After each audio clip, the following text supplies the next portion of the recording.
എല്ലാവർക്കും white zone ഫുട്ബോളിന്റെ മറ്റൊരു വീഡിയോയിലേക്ക് സ്വാഗതം. ഈ ഒരു വീഡിയോയിൽ നമ്മൾ നോക്കാനായിട്ട് പോകുന്നത് ഇപ്രാവശ്യത്തെ കോപ്പ അമേരിക്കനെ കുറിച്ചിട്ടാണ്. കോപ്പ അമേരിക്ക ഈ ജൂൺ 20 മുതൽ ജൂലൈ 14 വരെ കോപ്പ അമേരിക്കയിലെ മത്സരങ്ങൾ നടക്കും. അപ്പോൾ ഇപ്രാവശ്യത്തെ കോപ്പ അമേരിക്ക നടക്കണമെന്ന് പറയുകയാണെന്നുണ്ടെങ്കിൽ USA വെച്ചിട്ടാണ്. USA വെച്ചിട്ടായതുകൊണ്ട് തന്നെ അതിൽ വേറൊരു സവിശേഷത ഉണ്ട്. അതായത് കഴിഞ്ഞ പോലെ നമുക്കറിയാം കോപ്പ അമേരിക്കയിൽ കാര്യമായിട്ടുള്ള പോരാട്ടങ്ങളില്ലായിരുന്നു. പക്ഷേ ഇപ്രാവശ്യം പറയുകയാണെന്നുണ്ടെങ്കിൽ ആ ഒരു സൗത്ത് അമേരിക്കയും നോർത്ത് അമേരിക്കയും സംയുക്തമായി നടത്തുന്ന ഒരു ഇതാണ് ഈ ഒരു കോൺമബോളിന്റെ കോപ്പ അമേരിക്ക എന്ന് പറയുന്നത്. അപ്പോൾ ടീമുകളുടെ എണ്ണം കൂടും. അതായത് ഇപ്രാവശ്യം 16 ടീംസ് ഉണ്ട് ഈ ഒരു കോപ്പ അമേരിക്കയിൽ കളിക്കാൻ. അപ്പോൾ ടോട്ടലായിട്ട് വരുന്നത് 4 ഗ്രൂപ്പുകളാണ്. 4 ഗ്രൂപ്പുകളിലും 4 ടീംസ് ഇത് ഉണ്ടാവും. അപ്പൊ നമുക്ക് ഗ്രൂപ്പ് എ എന്ന് പറയുകയാണെന്നുണ്ടെങ്കിൽ അർജന്റീന, അതുപോലെ തന്നെ പെറു, ചിലെ, അതുപോലെ തന്നെ കാനഡ എന്ന് പറയുന്ന 4 രാജ്യങ്ങളാണ് ഗ്രൂപ്പ് എയിൽ അടങ്ങിയിരിക്കുന്നത്.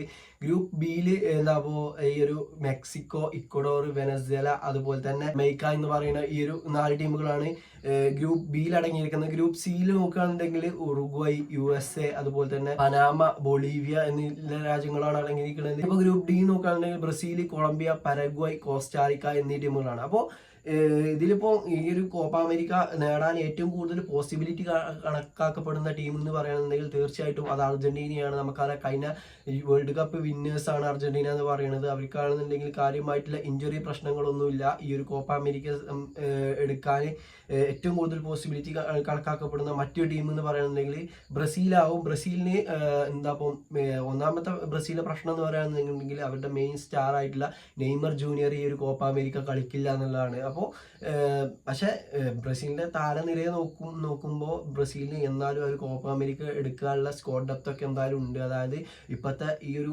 കറന്റ് സിറ്റുവേഷൻ വെച്ച് നോക്കുമ്പോൾ ലോകത്തെ ഏറ്റവും നമ്പർ 1 പ്ലെയർ അവരുടെ സ്ക്വാഡിലുണ്ട്. വിനീഷ്യസ് ജൂനിയർ, അതുപോലെ തന്നെ റോഡ്രിഗോ, അങ്ങനത്തെ വലിയ നല്ല നല്ല പ്ലേയേഴ്സ് അവരുടെ സ്ക്വാഡിൽ ഉണ്ട് എന്നുള്ളത് തന്നെയാണ്. അതുപോലെ തന്നെ ബ്രൂണോ ഗോയ്മേറസ്, അതുപോലെ തന്നെ ഡാഗ്ലസ് ലൂയിസ് എന്നൊക്കെ പറയുന്ന നല്ല മിഡ്ഫീൽഡും, ബ്രമർ, അതുപോലെ തന്നെ Marquinhos, Eder Militao, Allison, Ederson, ഇങ്ങനത്തെ ഒട്ടനവധി എല്ലാ പൊസിഷനിലും നല്ല നല്ല പ്ലേയേഴ്സിൽ ഒരു ടീം തന്നെയാണ് നമ്മുടെ ബ്രസീൽ എന്ന് പറയാനുണ്ടെങ്കിൽ. പക്ഷെ ബ്രസീലിനെ സംബന്ധിച്ചിടത്തോളം വിനീഷ്യസ് ജൂനിയർ ഒക്കെ നാഷണൽ കളികളിലേക്ക് വരുമ്പോൾ ഫോം മങ്ങലുണ്ട്. പക്ഷെ അങ്ങനത്തെ ഒരു മങ്ങല് ഇനി ഇല്ല എന്നുണ്ടെങ്കിൽ എനിക്ക് തോന്നുന്നു കഴിഞ്ഞ ആ ഒരു മാച്ച് ഡേയ്സിലൊക്കെ ബ്രസീലിന്റെ മാച്ച് ഡേയ്സിലൊക്കെ വിനീഷ്യസ് ജൂനിയർ ഒക്കെ അത്യാവശ്യം നല്ല രീതിയിൽ പെർഫോം ചെയ്തിട്ടുണ്ട്.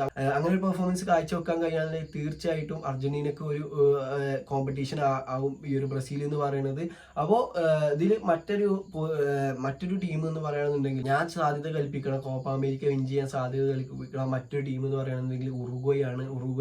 നമുക്കറിയാം മാർസലോ ബിയേൽസ എന്ന് പറയുന്ന പുതിയ മാനേജറൊക്കെ വന്ന് കുറെ യുവതാരങ്ങൾ അടക്കമുള്ള ഒരു സ്ക്വാഡാണ്. ഇപ്പോൾ നല്ലൊരു സ്ക്വാഡാണ് ഈ ഒരു നമ്മളെ ഈ ഒരു ഉറുഗ്വയ്ക്കുള്ളത്. അതായത് ഫെഡറിക്കോ വാൽവേർദെ, ഉഗാറ്റെ, ഡാർവിൻ ന്യൂനസ്, അങ്ങനെ കുറച്ച് പ്ലേയേഴ്സ് ഉറുഗ്വയെ സംബന്ധിച്ചിടത്തോളം യുവതാരങ്ങൾ കൂടി വരുന്ന ഒരു ഇതാണ്. അപ്പോൾ അവര് മിനിമം ഒരു സെമി ഫൈനൽ വരെ പോകാൻ ചാൻസ് ഞാൻ കൽപ്പിക്കുന്നുണ്ട്. അപ്പോൾ അതൊക്കെ നമുക്ക് കണ്ടറിയാം. അപ്പോൾ ഇനി നമുക്ക് ഇതിൽ എങ്ങനെയായിരിക്കും ഈ ഒരു ടീംസ് ഈ ഒരു നോക്കൗട്ട് സ്റ്റേജിലേക്ക് ക്വാളിഫൈ ചെയ്യാന്നുള്ളത് നോക്കുകയാണെന്നുണ്ടെങ്കിൽ ഇതിൽ റൗണ്ട് ഓഫ് 16 ഇല്ല, ആകെ 16 ടീംസ് ഉള്ളൂ. അപ്പോൾ ആ ഒരു 16 ടീംസിനെ ആദ്യം ഗ്രൂപ്പ് തലത്തിൽ കളിപ്പിച്ച് കണ്ട് ആ 4 ഗ്രൂപ്പിൽ നിന്ന് 2 ടീമുകൾ വെച്ച് ക്വാർട്ടർ ഫൈനലിലേക്ക് എൻ്റർ ചെയ്യിപ്പിക്കും. അതായത് ക്വാർട്ടർ ഫൈനലിൽ 8 ടീമുകൾ ഉണ്ടാവും. അങ്ങനെ ഒരു 8 ടീമുകൾ എങ്ങനെയായിരിക്കും ഏറ്റുമുട്ടുക എന്ന് പറയുകയാണെന്നുണ്ടെങ്കിൽ ക്വാർട്ടർ ഫൈനലിൽ ഏറ്റുമുട്ടുക എന്ന് പറയുന്നത് നമുക്ക് example group A, group B നോക്കാം. ഗ്രൂപ്പ് എത്തെ അർജന്റീനയാണ് 1ാം സ്ഥാനക്കാർ എന്ന് കൂട്ടുക. അപ്പോൾ 2nd സ്ഥാനക്കാർ ഈ ഒരു പെറു ആണ്.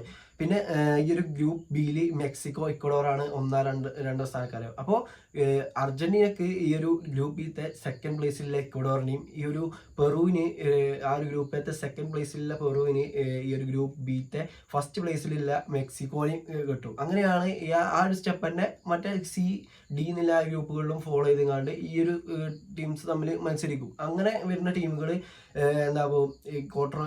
സെമി ഫൈനലിൽ ഏറ്റുമുട്ടും. അപ്പോൾ ഇങ്ങനെ വെച്ച് നോക്കുമ്പോൾ ഏറ്റവും കൂടുതൽ ആരാധകർ കാത്തിരിക്കുന്ന ഒരു മത്സരമാവും ബ്രസീൽ vs അർജന്റീന മത്സരം. ഈ ഒരു മത്സരം ക്വാർട്ടർ ഫൈനലിലും സെമി ഫൈനലിലും നമുക്ക് കാണാൻ കഴിയില്ല. ഈ ഒരു മത്സരം നടക്കുകയാണെന്നുണ്ടെങ്കിൽ ഇപ്രാവശ്യം ഒരു ഫൈനലിൽ കോപ്പ അമേരിക്കന്റെ ഫൈനലിലായിരിക്കും ഈ ഒരു ബ്രസീൽ vs അർജന്റീന മത്സരം നമുക്ക് കാണാൻ കഴിയുക. അപ്പോൾ ഇതൊക്കെയാണ് എനിക്ക് ഈ ഒരു ടോപ്പിക്കിനെ കുറിച്ച് പറയാനുള്ളത്. അപ്പോൾ നിങ്ങളുടെ അഭിപ്രായം അഭിപ്രായത്തിൽ ആര് കോപ്പ അമേരിക്ക വിൻ ചെയ്യും ഈ ഒരു ഇയർ എന്നുള്ളത് തീർച്ചയായിട്ടും കമന്റ് ചെയ്യുക. അതുപോലെ തന്നെ മറ്റൊരു സവിശേഷതയാണ് നമുക്ക് കഴിഞ്ഞ കോപ്പ അമേരിക്ക അതുപോലെ തന്നെ യൂറോ കപ്പ് നടന്ന ആ ഒരു സീസൺ തൊട്ട് യുവേഫയും കോൺമെബോളും സംയുക്തമായി നടത്തുന്ന ഒരു ടൂർണമെന്റ് ആണ്. ആ ഒരു ടൂർണമെന്റിൽ ഒറ്റ മത്സരം ഉണ്ടാവുള്ളൂ, അത് ഫൈനൽ സെമിയാണ്. ഫൈനൽ സെമിയിൽ കോൺമെബോളിനെ പ്രതിനിധീകരിച്ച് ആര് പോകണം എന്നുള്ളത് ഡിസൈഡ് ചെയ്യുന്ന ഒരു മത്സരം, ഒരു ടൂർണമെന്റ് ആണ് ഈ ഒരു ഇതെന്ന് പറയുന്നത്. ഈ ഒരു യൂറോ കപ്പിനെ കുറിച്ചിട്ട് നമ്മൾ മറ്റൊരു വീഡിയോ ചെയ്യുന്നതാകും. അപ്പോൾ ഇന്നത്തെ വീഡിയോ ഇത്രയുള്ളൂ. ഈ ഒരു വീഡിയോ നിങ്ങൾക്ക് ഇഷ്ടപ്പെടാനുണ്ടെങ്കിൽ തീർച്ചയായിട്ടും കൂടെ നിൽക്കാം. ഓക്കെ.